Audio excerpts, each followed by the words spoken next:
process. We can use delta tables as both sink and source for our streaming process. And that's something that was not we were not able to do before, but now we can use the table as both sink and source. And in addition to that, we can write our code to work as a streaming pipeline or a batching pipeline in the same way. So essentially, you write the same code as you were writing code for a streaming pipeline, for example, and then instead of running the code as a streaming process, you just enable a flag that is called run only once.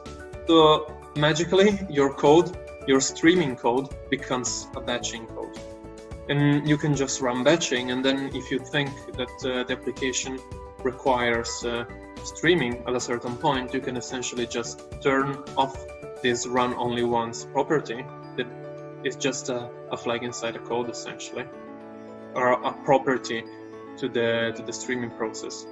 And you have a streaming process, you have a streaming pipeline without any extra work. And that's something that is really powerful. And it's something that we were not able to do before. We needed two different pipelines for batching and streaming. And that means double effort, double time, and double money. And finally, I would like to talk about upserts and deletes.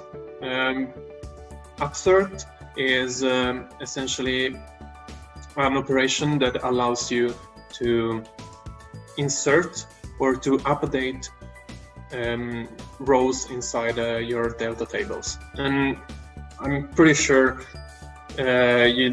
you all know about the merge operation in SQL. So essentially, you go inside your table and you change some fields based on a where clause essentially.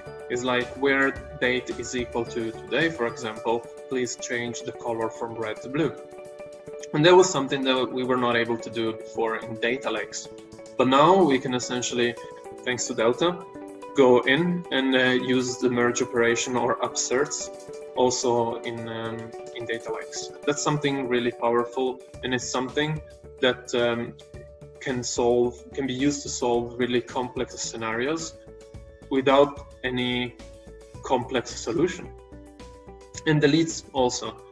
If we are having if we are ingesting for some reason, maybe there is a bug, some data that were not needed, we can just delete them right away. We don't need to have a complex workaround in order to solve this.